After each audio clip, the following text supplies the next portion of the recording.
Hello fiber friends, and today we will be learning the extended simple stitch for Tunisian crochet.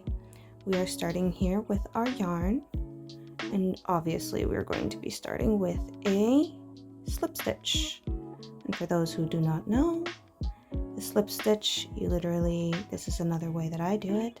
Take your pointer finger, poke it up through the middle, make an X right there, hold that X, spin it through your fingers, go here and pull through. Now that's a little more complicated than the last one that I showed, but if you want to see the last one that I showed, then you can go to my previous video. Today I'm going to be using my 10mm Tunisian crochet hook, which is so much longer than a regular crochet hook. Obviously, as you can see, it's about the size of my forearm. You put that slip stitch onto there and pull tight. I'm going to chain 9. Now this extended Tunisian crochet, usually with Tunisian crochet, whichever stitch you are making, you do one less chain. 9 and 10. One less chain. So I wanted 10 stitches, so I have 9 chains because this loop will count as your first stitch. Now we are going to do our base. When you flip over, you will see all of the little bumps right here that are running through the middle of these chains. That is where we will be inserting our hook. Now the easiest way that I find is not to try to push my hook this way, but to hook it from the edge of the hook right here and go through that bump. Yarn over and pull through. Again, with the tip of the hook here, I go in from here, go upward through that bump, pull through, yarn over, and pull through. And I do that to all the bumps to the end of the row.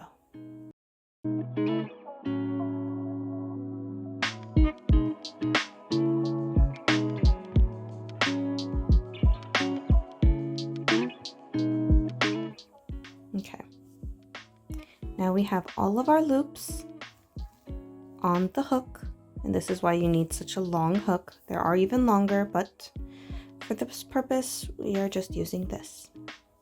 So once you finished this, you will take your yarn and you'll hook it through your hook through the first loop, and the first loop only, right there. And then you will pull this working yarn through 2 loops, and again only 2 loops, and you do that all the way down.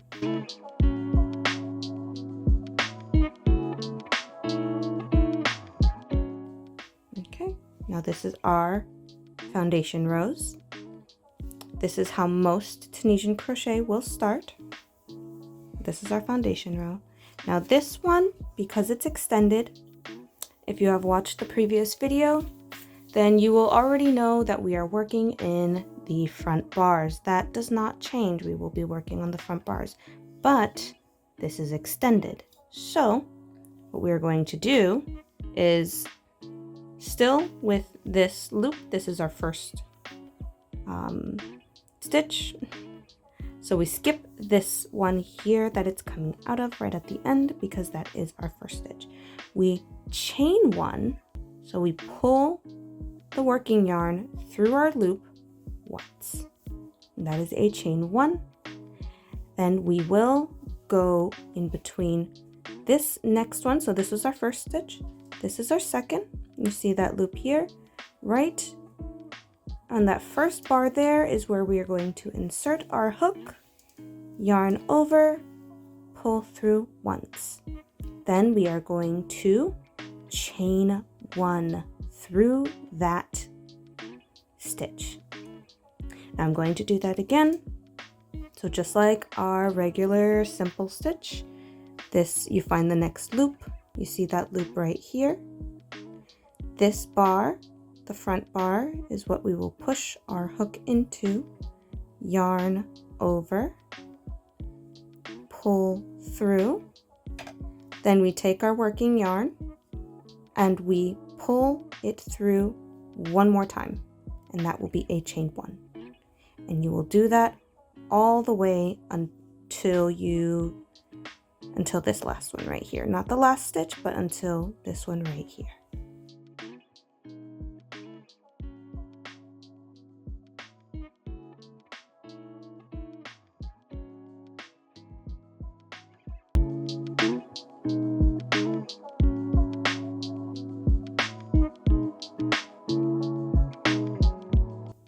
Okay, now that we are at our last stitch, you see where this whole thing is here? You will be pulling those 2 loops, and something I like to do is just go in right here and take that second one behind. So you're working at full thing. There will be a bar right there, and you pull up and chain 1.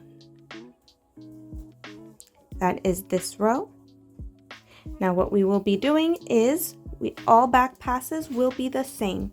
You will pull through 1 stitch, then you will pull through 2 loops and pull through 2 loops again, all the way down to where you began.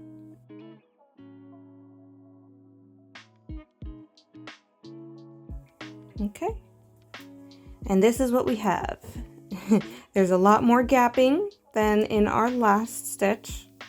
It's why it's extended, so it's just a little longer because it's that extended stitch.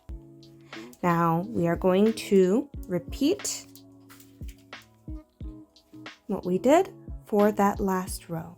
We will chain 1. Now this time the loops are so much easier because they're a little longer. You see that loop? Now the bar that's closest to you, you will insert your hook right in there, pull through, and then chain 1. Again, with that loop in that first bar, the one closest to you, push your hook through there, yarn over, pull through, and chain 1. And we're going to do that all the way down.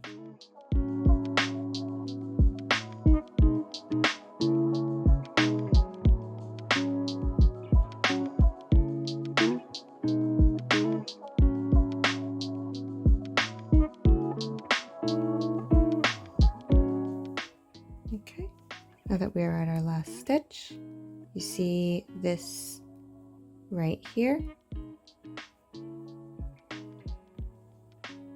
We are going to insert our hook in this loop right here because we don't want to disturb that chain 1 space because that causes the extension.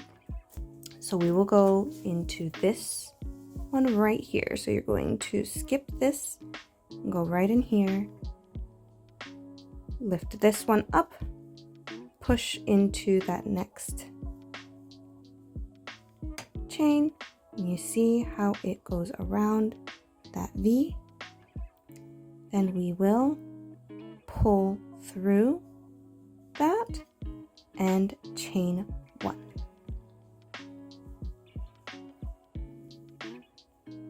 You can already see that it's already so much longer than the stitches we did before. Now we are going to pull through 1 loop, then through 2 loops and 2 loops again, all the way down to the beginning.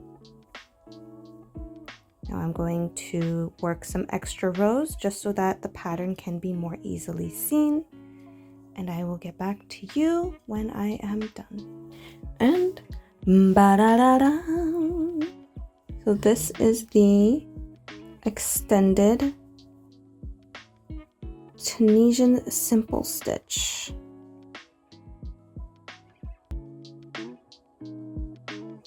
I think this is about a couple extra rows.